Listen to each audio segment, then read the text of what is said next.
Tommy is in Luton. Is that Stephen Yaxley-Lennon?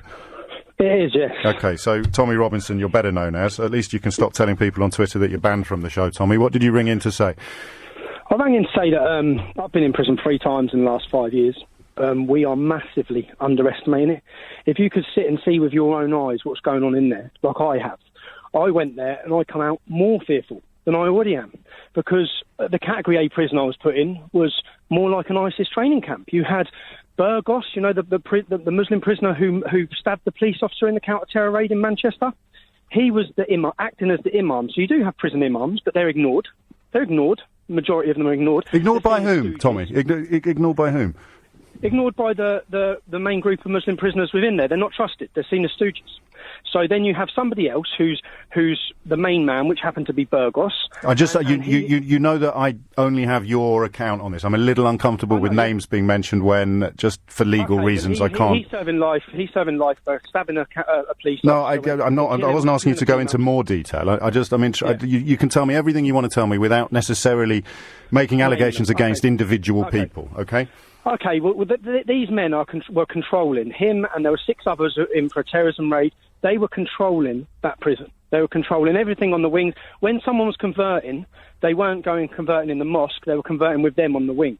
Yeah, that's what's happening, and that's happening across the board. Now, when I went into jail in 2011 or 2012, I spent 22 weeks. Was that the mortgage fraud or the immigration offences? That was the immigration offence. Okay. But I spent 22 weeks on solitary confinement. Yeah, I was not allowed out of my cell. I wasn't allowed to go to church. I wanted to go to church on a Sunday. I wasn't allowed to go to church. I wasn't allowed out of my cell. So, and they used everything to get to get around their laws. They moved me every 30 days. They moved me from one block to another Again, block. Stephen, I'm interested in the bigger picture. I appreciate you've got an awful lot of grievances, but now's not the place for them. I don't understand why they're not doing that to radical Islamists. When you've got terrorists in jail who are openly recruiting, which I've seen myself. Describe that to me. Just describe that to me. The actual recruitment of terrorists. So they're openly saying, we want you to be a terrorist. They're open. No, they are openly terrorists. They're terrorists in their serving time for terrorism. But you said recruiting terrorists. They're openly allowed on the wing, and they're openly recruiting, committing doubt. From their point of view, from these Muslim extremist point of view, they're living a completely halal life. They're in there practicing their religion. We're moving away. I'm going to give you all the time you need, I promise. But let's just try and pick off one point at a time. Describe to me what you saw when you saw convicted terrorists trying to persuade perhaps even people who weren't Muslims yet to become terrorists. I saw and I spoke to everyone. Every prison I went to, the first thing I'd done was speak to the prison officers about what the situation was within that prison. Yeah, I just want to know what you saw, Stephen. What I saw was that it starts off, it's like a process, like a grooming process. When people go to prison, they have nothing, yeah? So a prisoner comes into the jail, they have nothing, they know no one a lot of the time, yeah? They're then approached, they're then given food, they're given things on their canteen, which no one has, by a group of Muslims. That's the slow starting process. They're then taken in. Within a month, you see them wearing the full Islamic dress and going to prayers. But that doesn't make them terrorists, that just makes them prayer goers. No, but...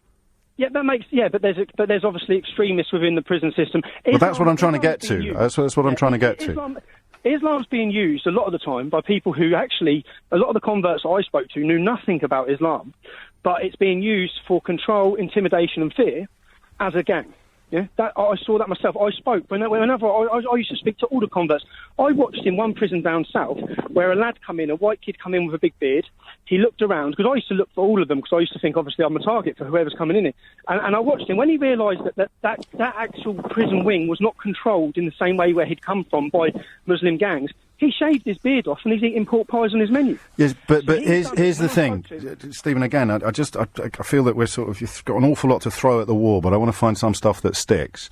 The notion that people decide to convert to this religion because they get special treatment, or they get let out of their cell, or they get better food, or they feel safer because there's strength in numbers. None of this is evidence of radicalisation. And I have to tell you, a couple of my listeners are pointing out that somebody with your history being a bit worried by Muslim prisoners in jail is hardly surprising. Well, no. As you just said yourself, you thought you'd be targeted. MI5 said 800 a year are coming out radicalised. And I'm not booking MI5. I'm inviting people to tell me what they've seen in prison. And all you've told me so far is a bloke shaved his beard off and ate a sausage roll. No, I've seen the way that Islam is used for complete control within the prison system. Talk me through it. I've seen an argument over halal meat where one Muslim prisoner come back with another 60. Now, that's an argument over meat. It's not evidence of terrorism. No, it's extremism, and it's an argument over meat. It's showing the way it's used for control, which is why the prison. But I want to know what radicalisation looks like, and it doesn't look like an argument over meat. Well, I'll tell you what radicalisation looks like. Yeah. It looks like the last prisoner that come out after serving a rape trial and 3 months. No, stuff you've seen, not stuff I've read in the papers. Yeah, I've seen in every prison system I've gone to. Yes. I've seen how everyone is terrified. Everyone is terrified, which is why everyone's converted. One of my best friends converted, in the prison system. He got 4.5 years, he come out as well. But that's a slow period. When you've got people who have been wronged their whole life, when you speak to these people in the prison system who haven't had a start, who their families have wronged them, their mums have wronged them, they hate the system anyway. They're the most vulnerable and weak people in society, and we're handing them on a plate, like a plate, to these people. We're handing them there to just be radicalised. And if you've got someone sitting in a cell for 8 years, and they're being brainwashed and told this and that, and then they're let out into society, and we're all scratching our heads. And they want to hate the system anyway. They want to hate the system because the system's usually done them wrong their whole life. So it gives them a cause, automatically gives them a cause. And the main reason why people convert automatically is because of the brotherhood. You mess with one, you mess with one. I'm conscious of having to sort of wheel you in a lot. I'm still not hearing... That all plays a part.